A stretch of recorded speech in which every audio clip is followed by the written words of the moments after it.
socks and shoes don't even I'm not even matching right now, so it's no big deal. But we're about to get a workout in. I don't have Tyler with me today, and I needed to make another video, another episode for the series. So we were supposed to do it this weekend, but we just weren't able to. So I'm gonna go ahead and get a video going just with me by myself. The next one will probably be with me and him. So just kind of that heads up. Some episodes will just be me alone. Some will be me and him. Because I want to get a consistent schedule going with this stuff. I don't want it to just be, only when he shows up, because, that can lead to inconsistencies that I don't want. So, and I obviously want to keep delivering, the content as we're training. So I think it's a good insight to see, when I'm training, how it's like when I'm training with myself, and just how it is when we're training together, Get all kind of different varieties and workouts. Today I'm mainly just going to be doing plyos, probably. Yeah, I'm probably going to be running plyos and a couple acceleration drills, probably get some sprints in. I won't be doing times today. I don't have anyone to time me, so we're just getting it in. We'll see what happens. See y'all in a bit.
So I want to explain to you all a little bit about that last drill I just did, the triple leg bound. So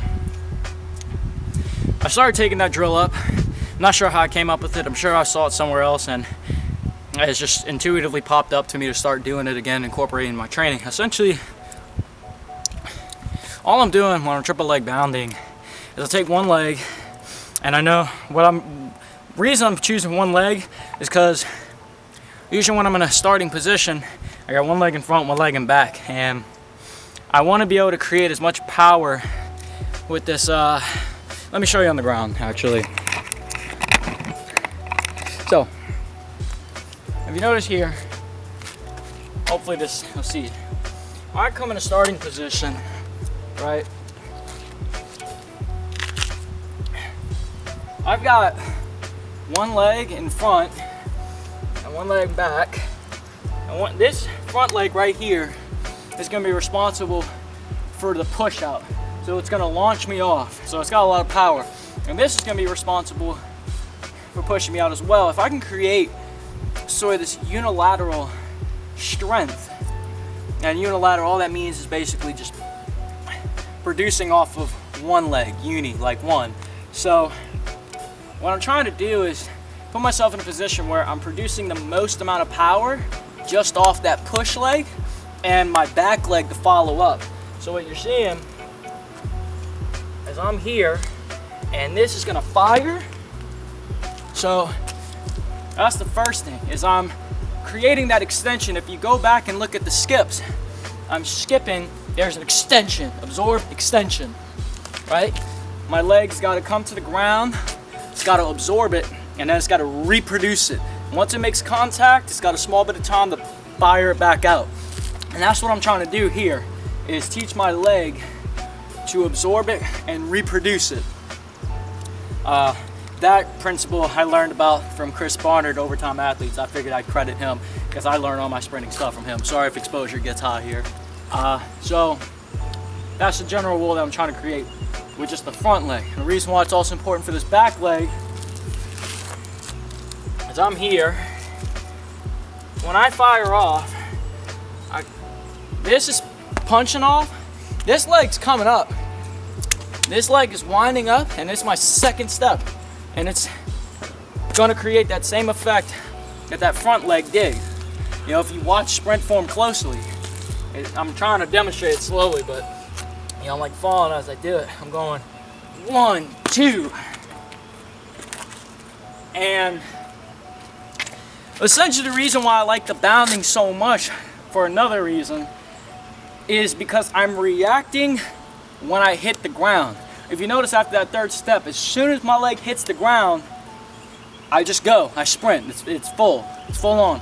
And what I'm trying to create is a response off the line, because I was looking back at my 40 and I noticed one of my biggest problems, because I know this because I feel it, is I'll be here and I'll line and I'll go, and I'm taking so much time, like I don't feel like I got the form, but I'm not shooting out as explosive as I want to. So I'm trying to train my body to fire out as fast as it can when it's time to produce that force. And that's what that does when I'm hitting the ground, absorbing, releasing. And on that third jump, I land and I just go into a sprint. I absorb and I shoot it all out in a little like 5-10 yard sprint. So that's the whole general principle. I'm going to explain that because this drill you're going to be seeing a lot, because one of the things I feel like me and Tyler are really going to want to work on is our acceleration, that launch off the 40. I feel like my top speed personally was pretty good, but there's obviously more we could still improve. I know for me personally, my acceleration is going to be the issue, and I know that first step is where it's the biggest problem for me. So I'm trying to use drills that'll facilitate that and develop that better. 2 acceleration drills. I'm going to be doing ground starts. You can see what that looks like in a second. And I'm going to be doing jump back starts. Both drills, the whole point of the ground start is, you'll see when I come up, I'll explain it a little bit. It's just the position that's going to put my shins in. It'll replicate me being in that positive shin angle and launch my body out on that positive angle to be as low as I need when I'm digging. And then for the jump back, it's the same principle I was just explaining earlier, where you'll see when I jump back, as soon as my feet hit the ground, I have to absorb that force and put it out. It's the same thing. That's the whole point of the jump back. So both are really gonna help to accumulate that first step, getting rid of any of that little play that's holding me back on that first step, and just firing out as good as I can. So you'll see that in a sec. Real quick, as I explained the ground start, as I was talking about earlier, putting myself in that position to pop my shins up. So I'm gonna start right here, and all I'm gonna do is I'm gonna essentially just pull off an explosive push-up. Bam! My legs are gonna end up in position. Extremely positive shin angle. And then what's gonna happen is, now when I fire out, I can't lift up as high as I'd like to. So I'm being forced to launch in a lower position, which then translates to me being in start off. So we'll do a couple from different angles so you can see what it looks like, and run that.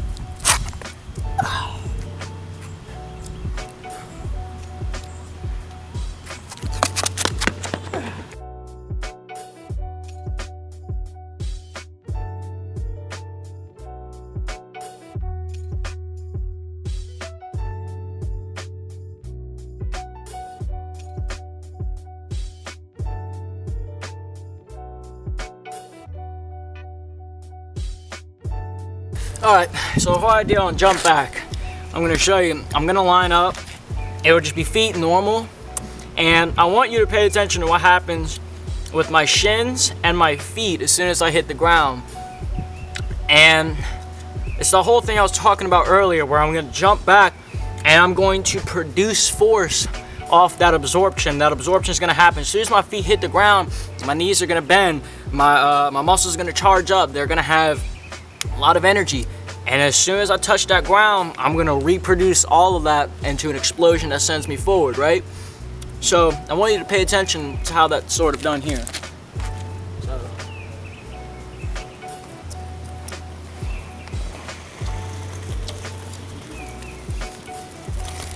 lined up here. I'm not gonna get into crazy track start off, but this is my line here, basically, right?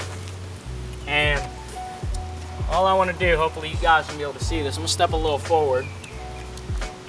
As soon as I come here, so you know what? Actually, I was wrong. Let's say this is my line right here. So I want to be in front of that line, right?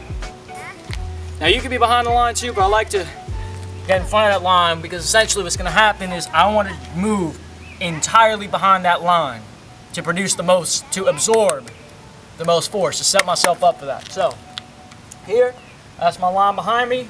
Jump. So I'll show it again. Try to demonstrate it a little slower. So again, just an imaginary line here. So I'm here, got my line, and I'm jumping pretty far back.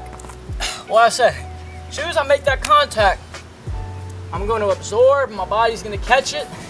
I'm at a positive shin angle. As soon as I go to launch, I'm going to set myself up for that positive shin angle. So I'm here, I've absorbed all that force, and now as I lean, I'm going to fire off. And it's all off that touch. It's just bam! Oh, I don't know if y'all saw that. But here, wind up, I jump back, and I absorb. And as soon as my feet even touch the ground, the absorption is gonna happen. Your knees are gonna bend, your body's gonna catch itself. And as soon as you even feel yourself hit that ground, you wanna fire straight out from there. You're already setting yourself up for positive shin angle. The whole point of this is to remove any of that play that you're gonna see in start offs, where you might be here, and that foot, instead of just firing off, you're here, hold on. And that foot, essentially, that toe, the whole thing, pulls itself back, and everybody's already off while you're trying to gain a little extra absorption to go, creating play. And you're basically dissipating the charge you have, so your step becomes ineffective. So we're removing that so that you're not like this, you're just like this. Now, I don't know if I did that perfect if you slow it down. So that's why we're training it, right? Step back. I mean, a little bit of play is going to be inevitable, but you jump back, fire off. That's the premise. I'll show you a couple more, and we'll finish off the workout from there.